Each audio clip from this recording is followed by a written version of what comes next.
오늘 저희들에게 주시는 하나님의 말씀은 요한 1서 2장 26절로 29절까지 말씀입니다. 하나님의 말씀 요한 1서 2장 26절에서 29절까지 말씀을 함께 한 마음으로 합독하겠습니다. 너희를 미혹하는 자들에 관하여 내가 이것을 너에게 썼노라. 너희는 주께 받은 바 기름 부음이 너희 안에 거하나니 아무도 너희를 가르칠 필요가 없고 오직 그의 기름 부음이 모든 것을 너희에게 가르치며 또 참되고 거짓이 없으니 너희를 가르치신 그대로 주 안에 거하라. 자녀들아 이제 그 안에 거하라. 이는 주께서 나타나신 바 되면 그의 강림하실 때에 우리로 담대함을 얻어 그 앞에서 부끄럽지 않게 하려 함이라. 너희가 그의 의로우신 줄을 알면 의를 행하는 자마다 그에게서 난 줄을 알리라. 아멘. 함께 기도하고 말씀을 나누겠습니다. 하나님 아버지, 부족한 자를 성령의 능력으로 사용하셔서 전하는 말씀이 은혜가 되고 전하는 말씀이 주시는 감격이 넘치고 전하는 말씀에 숨어있는 능력들이 나타나서 이 세상을 살아가는 힘이 되는 그런 말씀으로 축복해 주시옵소서. 부족한 자를 성령께서 사용하여 주시옵소서. 예수님의 이름으로 기도하옵나이다. 아멘.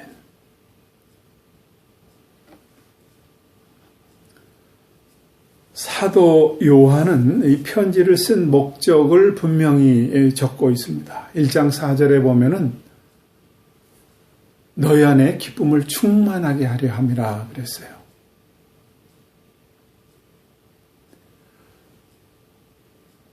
믿음의 기쁨이 넘치는 것은 우리 기독교밖에 없습니다.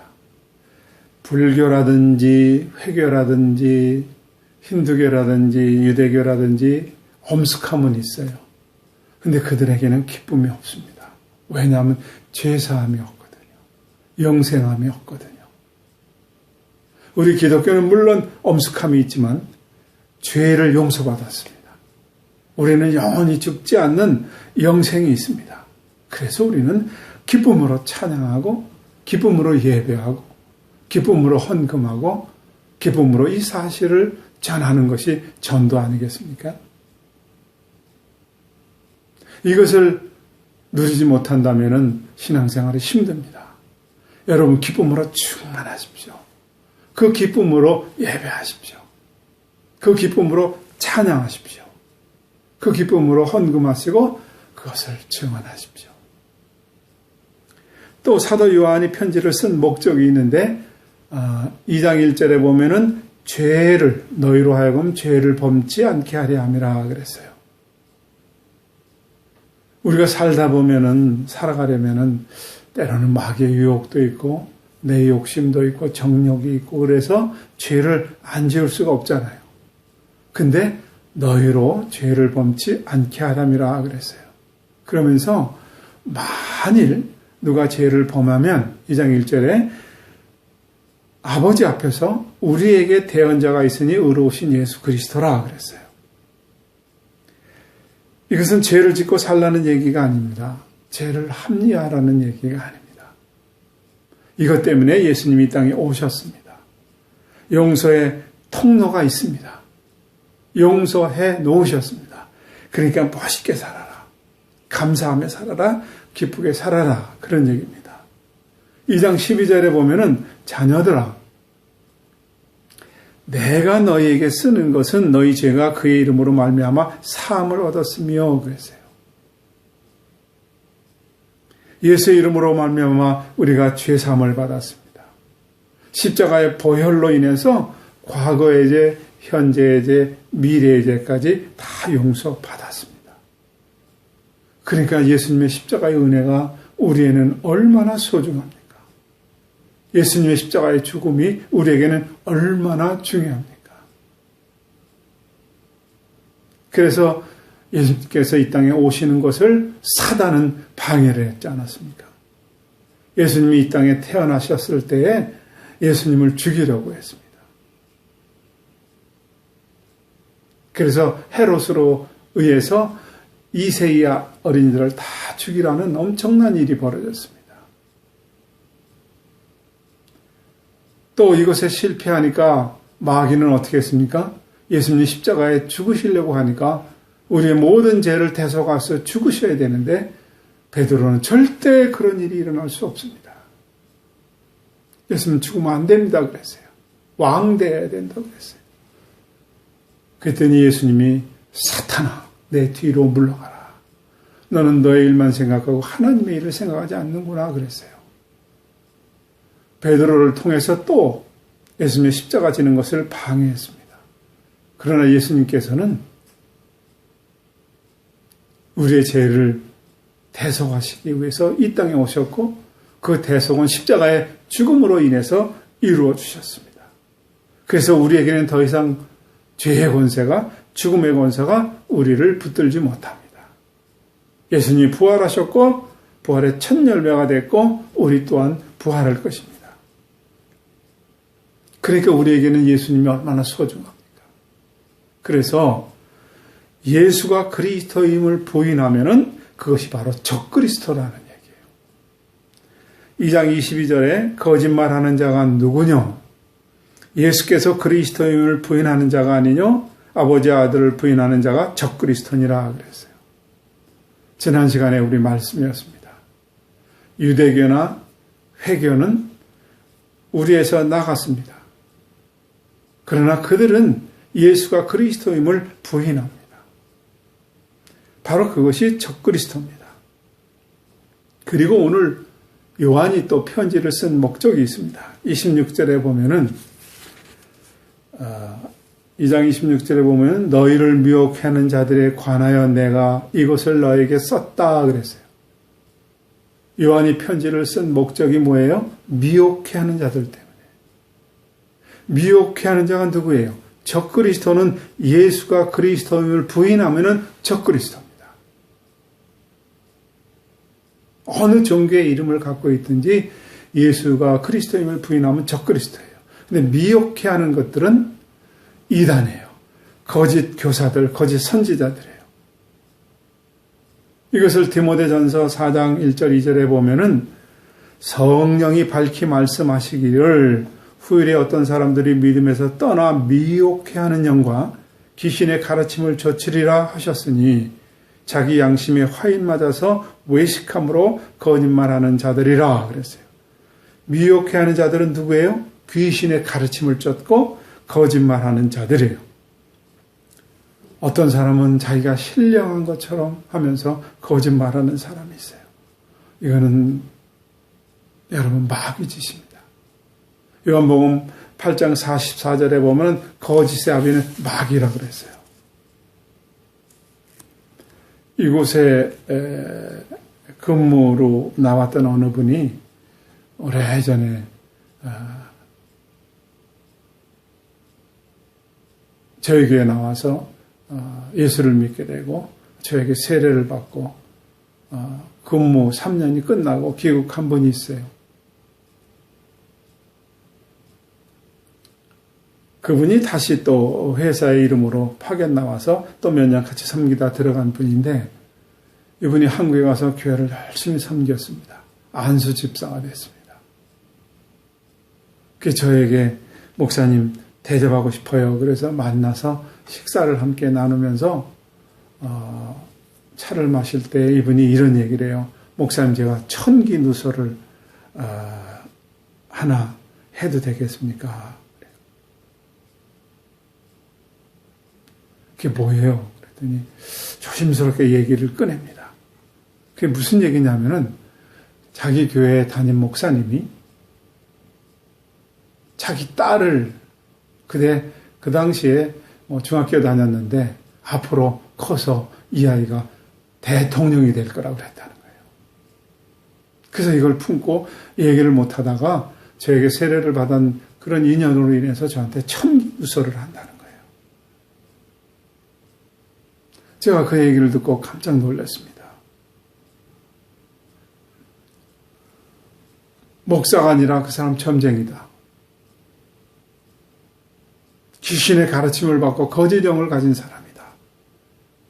오늘 본문 그대로의 말씀을 보면 거짓말로 미혹해 하는 거예요.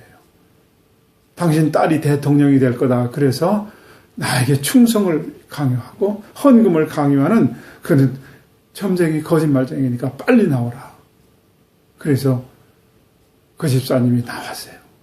그리고 다시 파견으로 아부다비에 와서 몇 년 같이 섬기다 들어갔고 지금은 신앙생활 잘하는 분이 있습니다. 여러분, 이런 거짓말쟁이들이 많습니다. 또 극단적인 종말론자도 이거 거짓말쟁이입니다. 신령한 척 거짓말을 합니다. 예수님의 재림의 날짜를 댑니다. 참 이런 사람들 여러분 신뢰하고 따라나지 마세요. 신령한 것처럼 얘기하지도 마세요.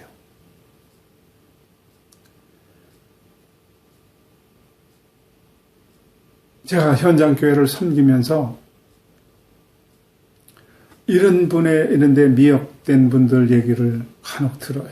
그 중에 한 분은 참 가슴 아픈 얘기를 들은 적도 있어요. 부인은 성가대를 지휘하는 분이고 본인은 현장 교회에서 교회를 섬기면서 안수 집사님인데 회사의 부장의 직급을 받고 일을 했어요. 그런데 대학교에서 다니던 세 딸이 있었는데 두 명이 현재 대학생인데 대학교에서 신천지에 미혹이 돼서 신천지를 나간다는 거예요. 아무리 설득을 하고 야단을 쳐도 해결이 되지 않는 거예요. 아버지는 안수 집사예요. 어머니는 성가대 지휘자예요. 그런데 여러분 아무리 얘기를 해도 복음을 받아들이지 않고 심하면 가출을 한다는 겁니다. 여러분 대학교가 안전하지 않습니다. 우리는 대학교만 보내면 명문대만 보내면 이제 고생 끝 이렇게 생각하는데 대학교에는요. 동성애를 옹호하는 그룹도 있고요. 좌파 성향의 이데올로기를 가진 사람들도 있고요. 여러분 정명석이라고 하는 사람 구원파 이 사람이 여러분 정명석 JMS 아닙니까? 자기가 지저스 모닝스타라는 거예요. 그래서 많은 대학생들이 여러분 수정을 들고 몸을 바치고 하는 이런 이단들이 끌는 데가 대학교입니다. 여러분. 거기에는 종말론자들도 있어요. 여러분 예수님의 재림 날짜를 대면 신령합니까? 아닙니다. 성경을 바로 알아야죠. 마태복음 24장 36절에 보면 그 날과 그때는 아무도 모르나니 하늘의 천사도 아들도 모르고 오직 아버지께서만 아시느니라 그랬어요.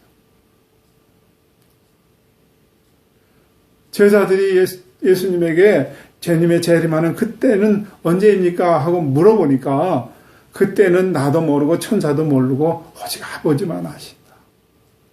하나님만 아는 것을 이 사람이 안다 그러면 지가 하나님 아닙니까? 어떻게 이런 데 매혹이 될 수 있는지 미혹받을 수 있는지 참 안타깝습니다.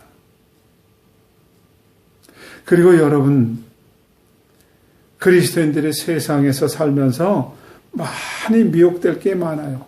특별히 예수 믿으면서 세상 다 그런 거야. 맨정신으로 어떻게 살아가? 이런 얘기하는 듣는 제가 들을 때 가슴이 참 애립니다. 바르게 살려면 손해받고 그러니까 적당히 반칙을 해야 돼. 이런 사람들 입에서 나오는 소리가 그리스도인의 권력 남용? 그건 다 정치야. 공금도 가끔 행령의 그 필수 경비야. 어떤 때 뇌물이 필요해. 그거 다 행정비용이야. 이거 다 거짓말입니다. 여러분. 그런데 미혹받지 마십시오. 세습, 교회 안정을 위해서 한다. 다 거짓말입니다. 제자들의 주의 임하심과 세상 끝에는 무슨 징조가 있겠습니까? 물을 때 마태복음 24장 4절에 보면 사람의 미혹을 받지 않도록 주의하라 그랬어요. 주님의 재림이 가까울수록 사람의 미혹이 있어요. 거짓 선지자들이. 귀신의 가르침이 있어요. 귀신들의 장난이 있습니다. 난 여러분들에게 또 말씀드립니다. 은사집회라는 게 있어요. 그런데 가서 보면은 약간 광적입니다. 한국교회 한참 휩쓸었던 기도하면 이빨이 금으로 변한다는 거예요. 기도하면 떨림이 있고 진동이 있고 이슬비가 내리는 걸 경험하고요. 엘리야 기도한다고 비가 내릴 때 비야 그쳐라 그럴 때 이런 기도에서 응답받아야 된다는 거예요. 참 안타깝습니다, 여러분. 또 그리스도인으로서 차별금지법에 동의를 하는 사람들이 있어요. 동성애 허용해야 된다는 거예요.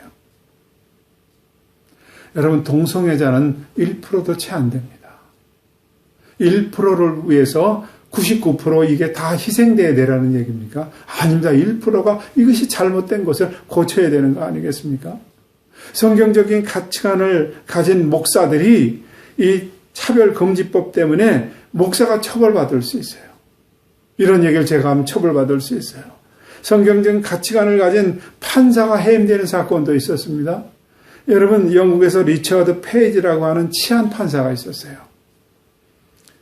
이분이 아이를 키우는 거는 결혼한 엄마 앞에서 아빠, 엄마 밑에서 자라는 것이 가장 건강합니다.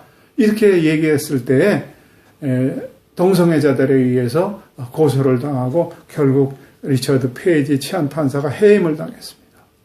세상이 여러분 이렇습니다. 동성애 아닙니다, 여러분. 또 낙태를 허용해야 된다는 거예요. 아이는 부모의 권한이라 낙태 허용할 권한을 달라는 거예요. 실제로요, 참 안타까운 얘기입니다. 뉴질랜드에서 동물 보호하는 이런 사람들이 단체에서 랍스타를 먹을 때 펄펄 끓는 물에 랍스타를 집어넣으면 안 된다는 거예요. 서서히 끓는 물에 집어넣으라는 거예요. 왜? 펄펄 끓는 물에 집어넣으면은 랍스타가 너무나 이 충격을 받는다는 거예요. 그래서 이런 주장을 했습니다. 동성애 낙태는 허용합니다. 여러분, 랍스타 걱정하지 마시고 낙태를 허용하면서 엄마 뱃속에 있는 아이가 얼마나 고통을 겪고 죽어가야 되는 이런 생각은 전혀 못합니까? 도대체 이렇게 생각이 짧을 수가 있습니까? 요즘 한국에도 혼전 동거가 아주 유행처럼 번진다고 그래요. 왜 그러냐 그랬더니 성공적인 성생활을 위해서. 혼전 동거는 다 라이프 스타일이 다르기 때문에 인정해야 된다는 거예요. 여러분, 동성애, 낙태, 혼전 동거 어디서 왔는가? 뿌리가 어딘가? 또 말씀드립니다. 영지주의의 한 뿌리에 지금 나타나는 겁니다. 영지주의는 영은 유익하고 육은 무익하다는 거예요. 육은 아무렇게나 살아도 상관없다는 거예요. 그래서 이런 것을 주장하는 사람들은 사창가 여인들도 용납하는 거예요. 동성애자들도 용납하는 거예요. 낙태도 허용하는 거예요. 그리스도의 뇌물도 할 수 있다고 생각합니다. 마태복음 5장 20절 보겠습니다. 내가 너희에게 이르노니 너희 의의가 서기관과 바리새인보다 낫지 못하면 결단코 천국에 들어가지 못한다고 그랬어요. 여러분, 예수 믿으면 의로워야 됩니다. 예수님은 바리새인, 서기관의 의의보다 낫지 못하면 결단코 들어갈 수 없다고 그랬어요. 오늘 본문 28절을 봅니다. 자녀들아, 이제 그 안에 거하라. 이는 주께서 나타나신 바 되면 그의 강림하실 때 우리로 담대함으로도 그 앞에 부끄럽지 않게 하리 함이라. 주의 강림하실 때 부끄러움을 당하면 어떡하겠습니까? 29절에 의를 행하는 자마다 그에게서 낫다 그랬어요.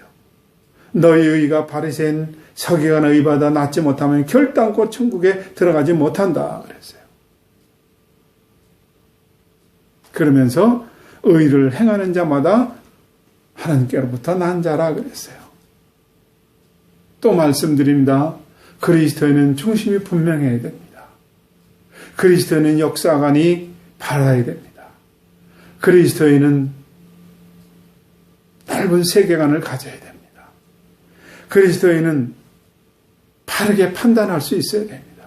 우리는 다문화 사랑해야 됩니다.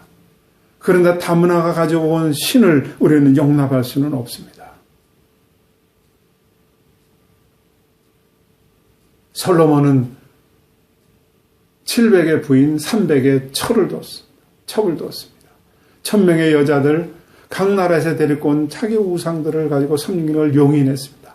결국 나라가 두 조각으로 잘라지면서 북은 아시리아에게, 남은 바벨론에게 멸망되는 그런 단초를 주었습니다. 여러분, 우리는 다문화 가족 사랑해야죠. 그러나 다른 신을 용납해서는 안 됩니다. 우리는 동성애자들을 불쌍히 여기고 사랑해야 됩니다. 그러나 인정할 수는 없습니다. 사랑하는 것과 인정하는 것은 다른 것입니다.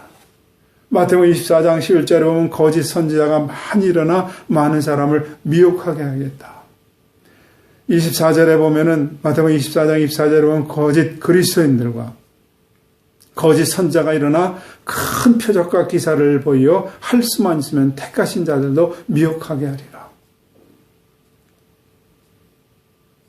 뭘로 미혹합니까? 거짓 기사 표적입니다. 신유 집회, 여러분, 지금도 하나님은 어떤 사람에게 치유시킬 수 있습니다. 근데 신유 집회를 통해서 미혹하게 합니다. 은사 집회, 지금도 방언이나 그 밖에 어떤 은사들이 일어날 수 있습니다. 인사는 신유, 은사 이런 건 인정하지만 그걸로 미혹해 합니다.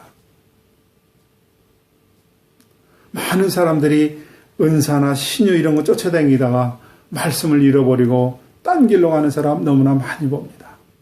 여러분, 성경 공부해야죠. 근데 무슨 양날개니 알파고스니 이상한 성경 공부하다가 격길로 빠진 사람이 너무나 많습니다. 여러분, 성경보다 더 앞서 나가는 일도 하지 말고 성령보다 더 앞서 나가는 일도 하시면 안 됩니다. 저는 제일 걱정되는 게 대형교회에서 많은 프로그램이 있습니다. 근데 말씀이 없어요. 심리학이라든지 상처 치유라든지 힐링 캠프 아니면 가정사역, 부부 세미나 뭐 많은 프로그램이 있는데 결코 말씀이 없어요. 그래서 대형교회가 참 걱정입니다. 요즘 많은 크리스찬들은 번영신학을 얘기하면서 축복, 성공, 대박을 얘기합니다. 근데 문제가 말씀이 없어요. 많은 유튜브에서 많은 선지자 같은 사람들이 나타나서 사람들을 미혹합니다. 그러다 보니까 저희 교회처럼 이렇게 말씀만 증거하면 허전해합니다. 복음만 전하면 오히려 쇠퇴하고 교회는 점점 작아질 수 있습니다. 그래도 복음을 가져야 됩니다. 성경보다 앞서 나가거나 성령보다 앞서 나가면 안 되는 것입니다. 에스겔 13장 2절 3절을 보겠습니다. 인자야, 너는 이스라엘에 예언하는 선지자들을 쳐서 예언하되 자기 마음에서 나는 대로 예언하는 자에게 말하기를 너희는 여호와의 말씀을 들으라. 주 여호와의 말씀에 본 것이 없이 자기 심령을 따라 예언하는 우매하는 선지자에게 화가 있어라 그랬어요. 예수님께서는 거짓 선지자들을 조심하라, 미혹받지 않게 하라. 그리고 에스겔 선지자를 통해서는 자기 심령을 따라 이해하는 우매한 선지자가 화가 있으라 그랬어요. 가끔 내가 주님의 음성 들었다, 신비 체험한다, 다 자기 성경을 자의적으로 해석합니다. 오해하지 말고 들으세요. 새벽기도 100일 하니까 응답받았다는 거예요. 하루에 3시간 큐티하면 하나님의 음성을 듣는다는 거예요. 11조 하면 축복을 받는다는 거예요. 새벽기도 해야죠. 그러니까 새벽기도 하니까 응답받았다. 100일 하면 응답받는다. 큐티를 3시간 하면은 하나님의 음성을 듣는다. 11조 했더니 이런 축복을 받았다. 전세금 빼서 헌금했더니 하나님 집 줬다. 이런 자의적인 해석 상당히 위험한 겁니다. 나의 목적을 이루기 위해서 이것은 수단이 되어버렸습니다. 얼마나 무서운지 모릅니다. 여러분, 복음은 세상 것이 아닙니다. 복음은 여러분들 천한 것으로 만들어 놓은 사람이 너무나 많습니다. 세상에 나의 어떤 욕심을 채우는 것으로 천한 것으로 만들었습니다. 여러분 기도원에 가는 것, 은사 집회, 치유 집회, 또 여러분 때로는 주님의 음성을 듣고 간상 기도하는 거 이런 데 가지 마세요. 그러면 어떻게 해야 됩니까, 목사님? 본문 27절을 제가 읽겠습니다. 너희는 주께 받은 바 기름 부음이 너희 안에 거하나니 아무도 너희를 가르칠 필요가 없고 오직 그의 기름 부음이 모든 것을 너희에게 가르치며 또 참되고 거짓이 없으니 너희를 가르칠 그대로 주 안에서 거하라 그랬어요. 여기서 기름 부음이란 믿을 때 성령의 내주하심을 말합니다. 성령의 내주하심, 그 성령이 나를 인도하고 나를 깨닫게 하고 나를 보호할 거예요. 근데 여기에 누구인가의 가르침을 받을 필요가 없다. 이 말을 잘못 해석해서 그러면은 교회도 갈 필요가 없네요. 난 그냥 직통 계시 받고 이렇게 생각하는 사람인데 아닙니다. 내가 처음 예수를 믿게 될 때 하나님의 은혜로 예수를 믿었습니다. 그렇죠? 내가 노력해서 내가 지식으로 예수를 믿은 사람 한 사람도 없어요. 하나님의 은혜로 그것이 믿어졌어요. 그래서 고린도전서 10장 3절에 보면은 성령이 아니고는 예수를 주시라 할 자가 아무도 없다고 그랬어요. 내가 예수를 믿은 것은 성령의 은혜예요. 성령의 내주하심이에요. 그 기름 부음의 인도를 받으라는 거예요. 베드로가 주는 그리스도시여 살아계신 하나님의 아들입니다. 그렇게 예수님을 고백할 때에 이를 내게 알게 하니는 하늘에 계신 내 아버지라고 그랬어요. 베드로의 신앙 고백도 누구예요? 하늘에 계신 내 아버지께서 그렇게 했다는 거예요. 인간의 노력으로 학식으로는 예수가 믿어지지 않습니다. 그건 지식입니다. 성령을 통해서 우리를 바르게 인도하고 그 성령이 나의 거짓과 참을 구분하게 해주고 그 성령은 하나님의 말씀인지 아닌지를 나로 하여금 깨닫게 해주신다는 거예요. 그 성령은 거짓 선지자도 깨닫게 하세요. 성령만이 거짓 영을 분별하고 구분해 줍니다. 여러분, 내 안에 계신 성령이 나를 지켜주시고 보호하시고 인도하실 거예요. 그 성령이 세상을 이기게 하고 마귀를 이기게 하고 거짓 선지자를 이기게 할 수 있는 거예요. 그래서 내가 이것을 너에게 쓰면 뭐 하라고요? 구분하라는 거예요. 여러분, 주님이 재림하기 전에는 많은 거짓 선지자가 나타날 거예요.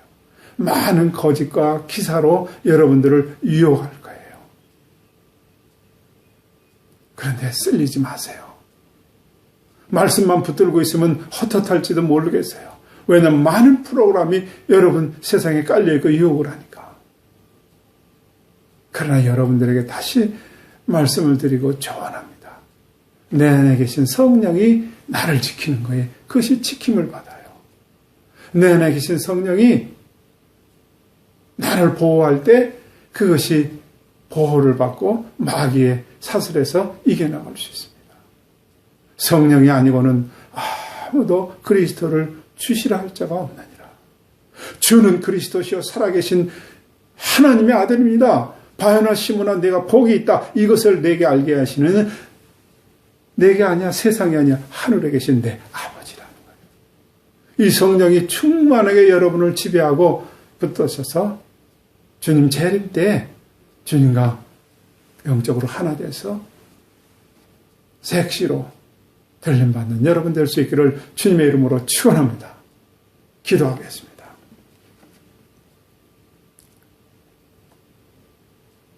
하나님 아버지,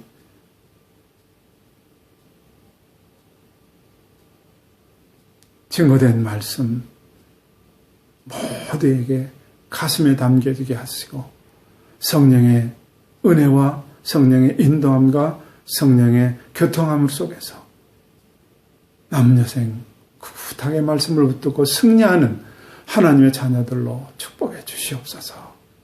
예수님의 이름으로 기도하옵나이다.